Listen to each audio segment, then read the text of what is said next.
that's a dangerous move for a lot of places because I think that they'll find that their staff just don't want to do it, and they'll have friends and family who work elsewhere that are more accommodating to those sorts of things, and it may actually make it harder for them to retain the talent. They may in fact have to pay them more or just not be able to retain them at all. Hi, I'm Tas. And I'm Cam. And we're from Axiom IT. And together we've got 10 years experience working with small businesses, helping them adopt modern workplace and hybrid work strategies.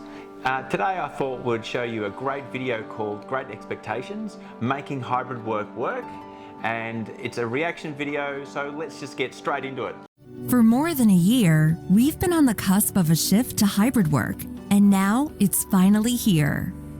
In the 2022 Work Trend Index, Microsoft uncovers 5 emerging trends for business leaders to pay attention to in the year ahead. There's a lot to unpack, so let's dig in. Number 1. Employees have a new worth it equation. The last 2 years have fundamentally changed the way people around the world view the role of work in their lives. And employees have a new worth it equation, or what they want from work and what they are willing to give in return. 53% are more likely to prioritize their health and well-being over work than before. Wow. That's a huge shift. For the pandemic. And these aren't empty words. In the last year, 18% actually left their jobs. Their top reasons were well-being and flexibility, and surprisingly, pay was near the bottom of the list. And with 52% of Gen Z and millennials likely to consider changing employers this year, the great reshuffle is far from over. Managers are... Wow, far out. That's huge. That's a huge shift from just paying people to do a great job. Now it's all about their work and life balance. I think definitely well-being and flexibility are important, but I also think that one thing they don't talk about here is how much people value time with their family and friends, and hybrid work certainly allows them to do more of that if they're not spending as much time commuting, particularly when they live a significant distance from the workplace. Yeah, 100%. Are wedged between leadership and employee expectations. Despite employees' desire for flexibility, 50% of leaders say their company plans to require employees to be in the office full-time. Fear of lost gains. So that's an interesting statistic, I think, because I think that for the organisations who are planning to mandate that their staff come back into the office full-time, that's a dangerous move for a lot of places because I think that they'll find that their staff just don't want to do it, and they'll have friends and family who work elsewhere that are more accommodating to those sorts of things, and it may actually make it harder for them to retain the talent. They may in fact have to pay them more or just not be able to retain them at all. Yeah, it's a big challenge for management, that's for sure. May be driving the decision. While more than 80% of employees feel just as or more productive since the shift to remote, 54% of leadership fear productivity has suffered, and this tension is falling on managers. 54% of managers feel leadership is out of touch with employees. So there's two big things there which I think are really interesting. So a lot of people feel like productivity is improved when they're not in the office, and I would have to say, talking from my own experience, that is absolutely true. I think when you're working from home, your ability to just put your head down and get things done is far greater than when you're in the office space and there's distractions and people walking over to your desk and all that kind of thing. It makes a big difference. Obviously, you're not getting that same amount of interaction with your peers, but as far as getting things done and being productive, I would say it's actually far greater. Well, I think they said it was 54% of managers feel like they're out of touch with their staff. So this presents great challenges for management to sort of pivot and work out how to get closer back to their staff and work out not just for the work staff, but how are they actually going with work and what's their mental status? Are they being overworked? Are they happy still? So yeah, there's huge challenges there. Well, I think that what I took away from that is that the leadership want something to happen, and the managers feel that that's going to be difficult to sell to the people who they manage, because they're not going to want to do what the leadership are asking. And I think that's where they feel the disconnect comes in. And the managers are worried, and I know from talking to our own clients that this is definitely the case. There are people in management positions that I work with who are concerned about how they're actually going to rehire under these conditions where they're not giving them the flexibility and the hybrid work arrangement that the employee wants, and they're going to be struggling to fill roles with the right calibre of person. And to make sure that the culture's right and they're a good fit. Yeah. And 74% feel they don't have the influence or resources to affect change for their team. Empowering managers to make the changes employees need will be crucial to successful hybrid work. Leaders must make the office worth the commute. 51% of employees who are currently hybrid say they're considering a shift to full remote in the year ahead. So how many hours a day do people often commute? I guess could be 2 or 3 hours.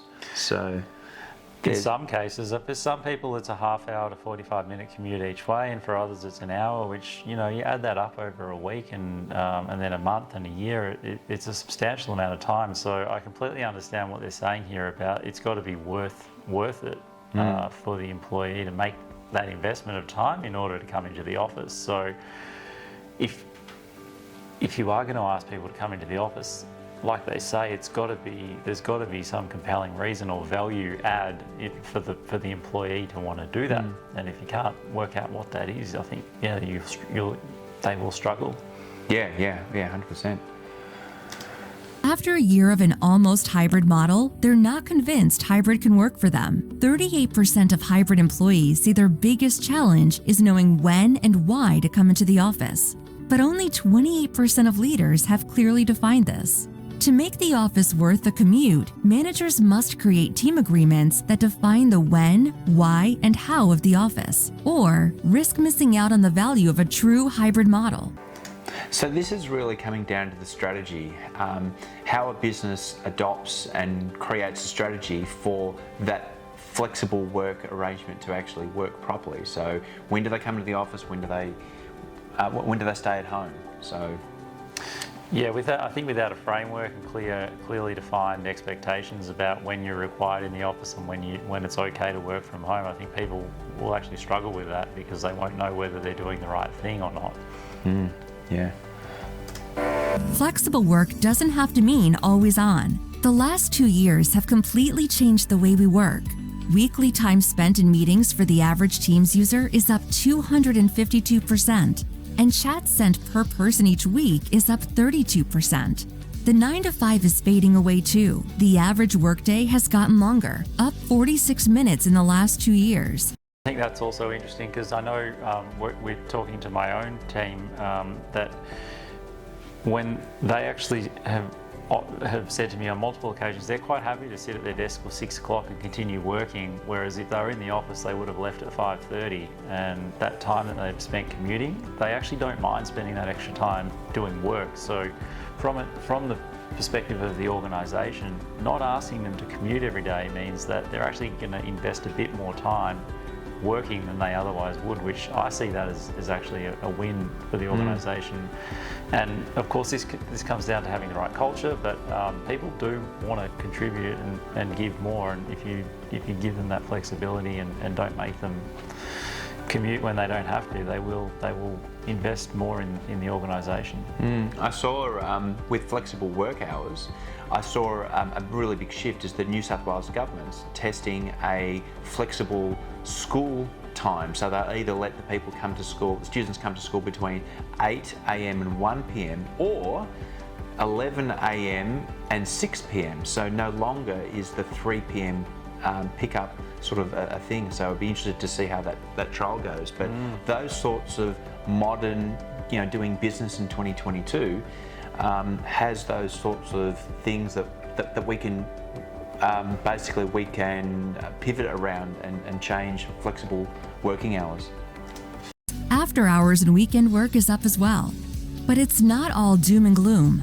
Outlook data trends show teams are starting meetings later on Mondays, wrapping up earlier on Fridays, and taking more time for lunch. Taken together, the data shows employees are doing what they can do to make flexible work their own. But making it sustainable will require new team norms that guard against an always-on culture. And lastly, rebuilding social capital looks different in a hybrid world. While many hybrid workers have been able to maintain their team bonds, only half of remote workers say the same. This matters because employees with strong relationships at work say they're more fulfilled, more productive, and report better well-being. With remote workers, So I think that's also very important, because having been through 2 years of remote work and not having that face-to-face contact, you do start to feel a bit disconnected. Although you do spend a lot of time on Teams calls with your peers. When you do get them all together in one place, it certainly does feel nice to sit down with people. And some of these people at Axiom had never met until recently, and certainly you could see that the bonds were forming when they were in front of each other in a way that they can't do online. But that said, I think you can balance this quite well by scheduling regular catch-ups, whether they're social things or scheduled meetings where we bring everyone together to kind of bridge the gap on that. It's really fascinating to see the insights that Microsoft has also supplied for us today, because it gives us a reassurance that it's not just us that's experiencing these sorts of changes in the flexible hours, it's everyone. So I thought that was really cool. More at risk, leaders shouldn't see a return to offices as the only solution to rebuilding some of the social capital we've lost. Companies must provide other opportunities for networking and mentorship, keeping in mind that remote and newer employees will need extra support. And so that's an interesting point as well. So newer employees, definitely one of the challenges that we've seen throughout the pandemic is when you bring a new staff member on, it does make it quite challenging when they're not in the same physical space, particularly when you're training and they're trying to learn, which again, this ties in with the hybrid model of, perhaps when you are bringing a new staff member on, is that you do schedule time in the office, for a period of time just to get them up to speed, and then transition back to more time at home. Certainly how it's worked for us. Yep. that's the deal. There's no erasing the lasting impact of the last 2 years, and for employees, there's no going back. Making hybrid work will take radical intentionality and a focus on flexibility. Organizations that embrace this opportunity will come out ahead. For the full report, visit Microsoft.com/worklab. The last comment about organisations who embrace this will come out ahead, I couldn't agree more. I think that by trying to ignore this or pretend it's not happening is to your own detriment. Yeah, but it's amazing what they say, that there's no going back now. Like, the cat's out of the bag now. This is the way that both employees and business leaders are starting to operate now. And so the businesses that don't pivot to this new style of management, they're going to be quickly left behind in attracting the top talent to their industry, that's for sure. Yeah, I think the pandemic's actually helped us define that there are two organisations out there. There are those that see this as a short-term thing and those that understand that this is a long-term change now. And I think, in my opinion, it's definitely a long-term change. This is the new world that we live in. Those who see the pandemic and the working conditions that's brought about as a temporary thing, I think that's very naive. I think that, in fact, that may bring some organisations undone, sadly. Yeah, but anyway, it's keep up or get left behind.